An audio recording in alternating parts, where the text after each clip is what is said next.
వెళ్ళే అవకాశం ఉంది. ఎందుకంటే గెలిచే పార్టీ ఆటోమేటిక్ ముందుకు వెళ్ళిపోతుంది, ఓడిపోయే పార్టీ తగ్గుతుంది. కిషోర్ గారు ఒక అబ్జర్వేషన్ ఏంటంటే, ఇందాక మనకి ఇంద్రనీల్ గారు కూడా చెప్పారు, ఎక్కడైనా ప్రభుత్వ వ్యతిరేకత ఉన్న చోట పోలింగ్ పర్సంటేజ్ పెరుగుతూ ఉంటుంది, అవతల పార్టీకి అవకాశం ఉంటుంది. ఇక్కడ రెండు డిఫరెంట్ అబ్జర్వేషన్స్. ఒక చోటేమో పెరిగింది, ఇంకో చోటేమో ఒక ఏరియాలో సీమాంచల్లో అమాంతం పెరిగినప్పుడు అది ఎవరికి లాభపడాలి? జనరల్గా కాంగ్రెస్ ఆర్జేడీ కాంబినేషన్కి, అదే మహాగఠబంధన్కి 9% ఓట్ల తేడా వచ్చిన తర్వాత కూడా స్టిల్ బీజేపీ అక్కడ ఎలా లీడ్లో ఉంది అనే సామాన్యమైన సందేహం ఆయన వ్యక్తం చేసి, యాజ్ అ సెఫాలజిస్ట్ కూడా ఈ has his own observations and doubts. మీరేమంటారు? బీజేపీ ఎప్పుడైతే మోదీ గారి నాయకత్వంలో మొదలైన 2014 నుంచి ఏ సెఫాలజిస్టు లేకపోతే ఎంతో మంది పోల్స్టర్స్ కావచ్చు, లేకపోతే ఎంతో మంది రాజకీయ పండితుల యొక్క ఊహాగానాలకు అందకుండా పనిచేస్తా ఉంది. ఇది మనం అర్థం చేసుకోవాలి. బీజేపీకి నేను ఎప్పుడు చెప్తూ ఉంటాను, లాజిక్లు మ్యాజిక్లు ఉంటాయి అనేసి. కాబట్టి ఎలా ఉంటుందంటే, ఇప్పుడు సార్ చెప్పినట్టు ఆయన నాట్ డినైయింగ్ వాట్ ఈ సెడ్ ఆల్సో, ఒక్కొక్క చోట ఎలా ఉంటుందంటే పోటాపోటీగా ఉండేటప్పుడు వీళ్ళ కేడర్ని వీళ్ళు తెచ్చుకుంటారు, వాళ్ళ కేడర్ని వాళ్ళు తెచ్చుకుంటారు. సో ఇద్దరు కూడా పోటాపోటీగా పోలింగ్ చేయించుకుంటారు. ఇప్పుడు ఒక ఆర్గనైజింగ్ వచ్చేసినాయి. ప్రశాంత్ కిషోర్ వీళ్ళందరూ వచ్చినప్పటి నుంచి కూడా పొలిటికల్ ఎరెండాలో ఇప్పుడు ఎలా చేయాలి, బూత్ మేనేజ్మెంట్ ఎలా చేయాలి, ఇప్పుడు బీజేపీ పన్నా ప్రముఖ్ ఉంటారు, అంటే పేజ్ ప్రముఖ్ అంటారు, ఒక 50 మందికి ఒకటి పెడతారు, దానికి ఒక పేజ్ కమిటీ కూడా వేస్తారు బీజేపీ. అట్లా సిస్టమాటిక్ గవర్నమెంట్ వాళ్ళందరూ తీసుకొని వచ్చుకుంటారు, ఓటర్స్ ని తీసుకొని రావడం ఇది జరుగుతుంది. ఇప్పుడు ఉదాహరణకి ఇప్పుడు సార్ చెప్పినట్టు కొన్ని చోట్ల ఆపోజిషన్ వీక్ ఉన్నప్పుడు ఏం చేయాలి? ఇప్పుడు బీజేపీ పాలిత రాష్ట్రాల్లో బాగుండే చోట 60% వస్తుందంటే అపోజిషన్ తెచ్చుకోవాలి కదా వాళ్ళ ఓటర్ని. వాళ్ళకి అది కూడా లేనప్పుడు ఏం చేస్తారు? అపోజిషన్ తెచ్చుకోవడం కారణంగా ఓటింగ్ పర్సెంటేజ్ తగ్గుతుంది. బీజేపీ తెచ్చుకుంటుంది. మీరు గుజరాత్ చూడండి, 182 సీట్లు 150 సీట్లు వచ్చాయి బీజేపీకి.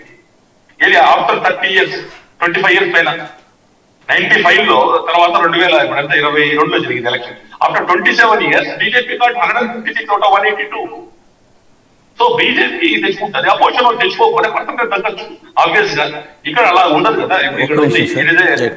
ఇద్దరికి కూడా జీవన్. కిషోర్ గారు ఒకసారి మీతో ఇంద్రనీల్ గారు మీకు ఒక చిన్న క్లారిటీ ఏంటంటే, అపోజిషన్ పార్టీలు రూలింగ్ లో ఉన్న కాడ 80% వస్తున్నాయి, బీజేపీ రూలింగ్ లో ఉన్న కాడ తక్కువ వస్తున్నాయి. ఇప్పుడు అపోజిషన్ రూలింగ్ ఉన్న కాడ ఓటింగ్ కరెక్ట్ గా జరుగుతుందంట. నేను ఇప్పుడు ఆంధ్రప్రదేశ్ తీసుకుంటే మీకు 2019లో 80% అయింది, 2024లో 82% అయింది. ఈవెన్ పశ్చిమ బెంగాల్ అత్యంత సమస్యాత్మకమైన ప్రాంతము, బీజేపీ పదే పదే చెప్పే రోహింగ్యాల ప్రాబ్లం ఉందని ఇంతలా చెప్పే పశ్చిమ బెంగాల్లో 7 అంటే వివాదాస్పదంగా ఉందని 7 ఫేజుల్లో ఎలక్షన్ జరిపే ప్రాంతంలో సైతం 80% కంటే ఎక్కువ పోలింగ్ అయింది.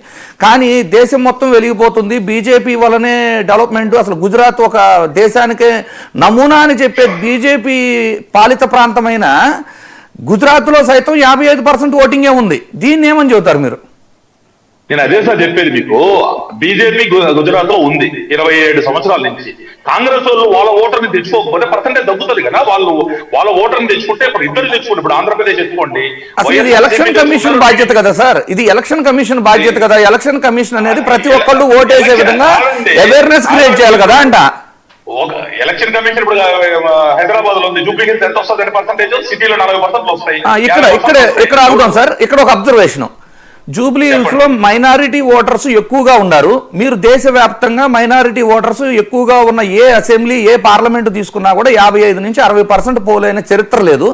కానీ సీమాంచల్లో ముస్లిం ఓటర్స్ అధికంగా ఉన్న ప్రాంతంలో ఈరోజు బీహార్లో అత్యధిక పోలింగ్ అని 76% మించి పోలింగ్ అవుతుంది. దీనికి ఏం చెబుతారు మీరు? కాదండి, ఒక్కొక్క ఏరియాలో ఒక్కొక్క విధంగా ట్రెండ్ ఉంటుంది. దాన్ని ఏందో మీరు అదేమన్నా ఫార్ములా కాదు కదా. అంటే ఆ అనుమానాలు వస్తున్నాయి సార్. అది కాదు సార్ ఎలక్షన్. ఒక్క నిమిషం వినండి. ఏం అనుమానాలు వస్తాయండి ఇప్పుడు అక్కడ రివర్స్ పోలరైజేషన్ కూడా జరుగుతుంది. ఇప్పుడు ఉదాహరణకి నేను చెప్తున్నా, సీమాంచల్ ఏరియాలో ముస్లింస్ ఉన్నారు, వాళ్ళు ఓటు వేసేటప్పటికి ఈ పక్క కూడా ముస్లిం యాదవ్ కాంబినేషన్ చాలా ఇదిగా ఉండేటప్పుడు అపోజిషన్, నేను అదే చెప్తున్నాను, అపోజిషన్ కి ఆ ఫోర్స్ ఉంది. బీహార్ ఇప్పుడు గుజరాత్ ఉంది, పోయినసారి మొత్తం చేతులు ఎత్తేసారు కాంగ్రెస్. వాళ్ళ ఓటర్లు వాళ్ళు రానప్పుడు ఇప్పుడు బీజేపీ వ్యతిరేక ఓటర్లు ఉంటారు. మనం ఎవరైనా అక్కడ కనుక్కోవచ్చు. ఎక్కడైనా మినిమం 40% 50%. ఎవరు కూడా బీజేపీ అంటే గుజరాత్ లో 56% ఓటింగ్ తెచ్చుకుంటారు. ఓవరాల్ గా ఏమైందంటే అపోజిషన్ ఓటర్లు ఉంటారు, కాంగ్రెస్ ఓటు వేయాల్సి ఉంటారు. కాంగ్రెస్ గెలవలేదు ఎందుకు ఓటు వేయాలనుకుంటాడు, తనకి ఏం చేయాలి? బీజేపీ వాళ్ళు ఎట్లా బీజేపీ ఓటు వచ్చినా కూడా వాళ్ళు కాంగ్రెస్ ఎట్లా గెలవదు చేయాలనుకుంటారు. ఇలాంటి సందర్భాలు వస్తాయి. సరే, సరే. అపోజిషన్ కూడా వినండి, అపోజిషన్ కూడా స్ట్రాంగ్ ఇనఫ్ వాళ్ళ యొక్క మజిల్ పవర్ వాళ్ళు కూడా తీసుకొని వచ్చి బూత్ మేనేజ్మెంట్ అన్ని చేసుకుంటే ఇప్పుడు అదేదో జూబ్లీస్ ఎలక్షన్ లేటెస్ట్ మాట్లాడతాము. టీఆర్ఎస్ కూడా టఫ్ ఫైట్ ఇస్తుంది కాబట్టి ఇద్దరు తెచ్చుకుంటున్నారు. అందుకే పోటా పోటీ నడుస్తుంది. మన ఏముంటది కదా, ప్రాంతీయ పార్టీలు ఉండే చోట వాళ్ళకి లీడర్లు ఉంటారు కాబట్టి వీళ్ళ కేడర్ వాళ్ళ కేడర్ టోటల్ గా ఇదే పెట్టారు. ఇప్పుడు బీజేపీకి ఎక్కడ ఏదవుతుందంటే కాంగ్రెస్ వీక్. మీరు చూడండి, కాంగ్రెస్ వర్సెస్ బీజేపీ ఫైట్లు ఎక్కడ చూసినా ఇప్పుడు కాంగ్రెస్ దెబ్బతింటుంది. ఇప్పుడు మీరు చెప్పిన గుజరాత్, రాజస్థాన్ ఎక్కడ నేర్చుకున్నప్పుడు కాంగ్రెస్ వర్సెస్ బీజేపీ ప్రాంతీయ పార్టీ లేవు. అప్పుడు కాంగ్రెస్ వారు ఓటర్ రాకపోతే బీజేపీ ఏం చేస్తుంది? లేదా ఎలక్షన్ కమిషన్ ఏం చేస్తారు? ఓటర్ రానప్పుడు అదే అదే సార్, ఒక్క నిమిషం ఒక్క నిమిషం సార్, ఒక నిమిషం ఏంటంటే దాన్ని మనము ఏదో ఒక గెలుపుని అండర్ చేసి చూపించడము, దాని డౌట్ క్రియేట్ చేయడం అనేది చాలా ఇదే చెప్తారు.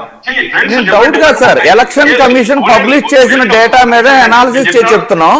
ఇంకోటి, ఇప్పుడు మీరు చెప్పినట్లు ఒక నిమిషం వినండి, మీరు చెప్పింది ఒక నిమిషం వినండి సార్.